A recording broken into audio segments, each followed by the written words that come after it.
Most men were cannon fodder. Most of us would have ended up in wars dying for fucking no reason. Damn. Now we don't have to do that. So because we don't have to do that, men think it's okay to just become comfortable now. You're not supposed to be comfortable. You were never evolved to be comfortable. You're supposed to be uncomfortable. Right. And if you make yourself uncomfortable constructively, it's very easy to be anything you want.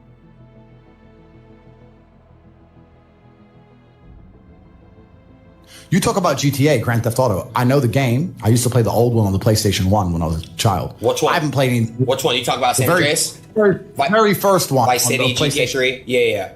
Oh, the very, very, very, very first one, like 1994. Okay. Old school. Okay.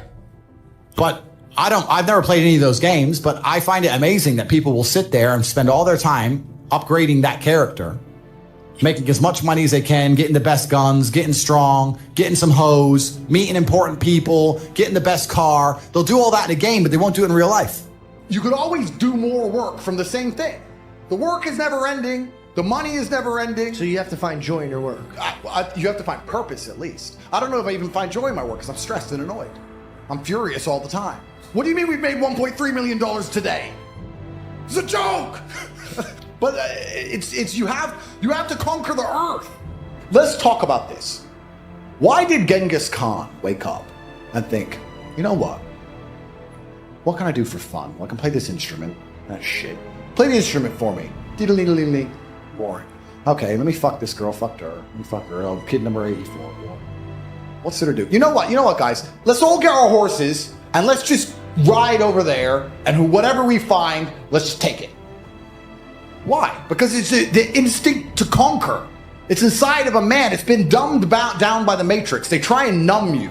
They numb you with entertainment. They try and put you in the festival crowd. They numb you with shit food. They numb you with depression, all this other garbage. But truthfully, if you're a man, you look in the mirror, what will make me happy? My empire will make me happy.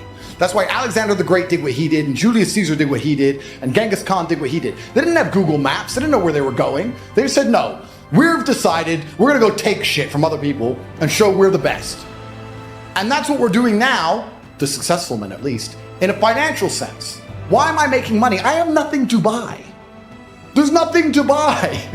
I have it all. I have 4 Kernan's eggs, a Rimac, a Bugatti, 53 other cars, 40 properties. There's nothing to buy. I'm just taking it from other people. I'm winning the game. I'm conquering. And that's what I think truly is going to give you purpose in life. It's just conquest. Men have always been this way. That's why war was even happening in the first place. The Mongols raided Vienna. How long does it take to ride from Ulaanbaatar, Mongolia, on a horse to Vienna, Austria, across all of Siberia?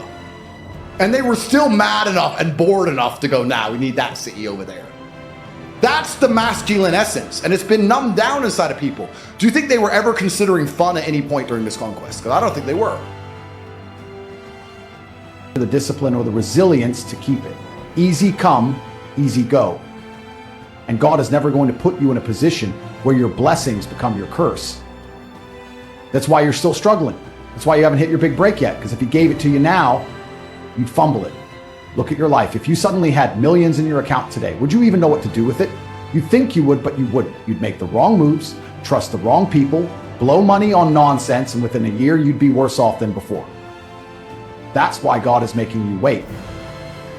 That's why He's putting you through trials, because you need to be strong enough to handle what's coming. You ever wonder why great warriors go through the harshest training, why soldiers are put through hell before they're sent into battle? Because without the suffering, they wouldn't be ready. Without the discipline, they'd break under pressure. You're in training right now, and every setback, every challenge, every moment where you feel stuck, it's part of God's way of sharpening you into the man you need. But most people, they fail the test. They give up too soon. They start questioning God. They start whining, why me? Instead of embracing the process, they reject it. And that's why they stay stuck. That's why most people never achieve greatness, because they don't have the patience or the faith to trust God's timing. You need to wake up and realize something. If you don't have it yet, it's because you're still being built. And if you quit now, you don't just lose out on the blessing, you lose out on the transformation that comes with it. Because success isn't just about having money, power, or status. It's about becoming the person who can handle those things. The process is brutal. It will break you down. It will strip away your weaknesses. It will force you to face every insecurity, every flaw, every limitation you have. And that's exactly why you need it. Because when you come out on the other side, you won't just have success, you'll be unshakable. But only if you don't give up. See, most people want results now. They want shortcuts. They want to wake up one day and have everything fall into place without the years of work, the discipline, the sacrifice. But that's not how God works. He doesn't hand out blessings to people who aren't ready. He doesn't reward impatience. He rewards those who trust the process, put in the work, and prove they can handle the weight of success. Ask yourself, do you really think you're ready for everything you're asking for? Do you really believe you've done everything necessary to hold on to what you want? Or are you just chasing the fantasy of success without doing the real work required to sustain it?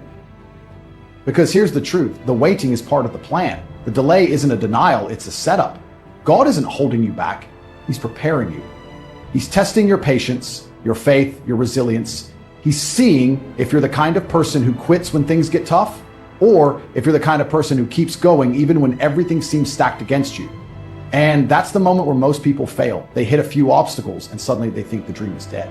They convince themselves that success just isn't meant for them, and they stop. They give up right before the breakthrough, right before everything was about to click, right before God was about to open the door. That's the devil playing tricks on you. That's fear creeping in, whispering in your ear, telling you to settle, telling you to give up. And most people, they listen. They let doubt win, but not you, not this time.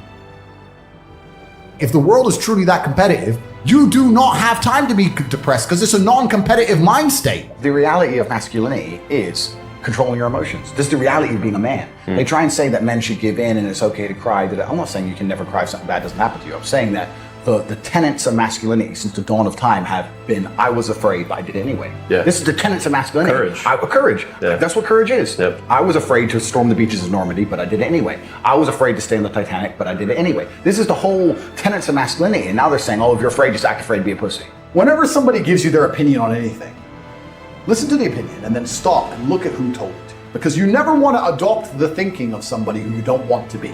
Because their thinking made them. So whatever they believe in their mind is why they are the person they are. So if somebody sits and says to you, you should be more humble. I sit and think, okay, this is how my brain works. He believes I should be more humble. That's how his mind operates. The closer my mind operates to his mind, the more likely I am to be like him. Who is he? And I'll look at the person who said that to me and say, no, thank you. No, sir, I refuse. Being humble, is that how you got to where you are? Is that how you got? You keep humble, I'll keep winning. You can give. Because most people who talk about humble, all they really want is not be reminded of how they have failed. They don't want me to make it clear to them that they have failed. If you say to yourself, you know what? I'm reading all this shit on Twitter about drop shipping. Will it make money? Will it not? I don't know. But you know what? This weekend, I'm going to start a drop shipping company. If you actually say it, and then you're like, okay, well, I've said it now, so I have to do it. Saturday comes around. Even if you don't want to do it, even if you're not in the mood, whatever. But because you found the motivation to previously say it, and you're not the kind of guy who lies to himself, you're not a coward. Like, yeah. I'm not full of shit. I mean what I say.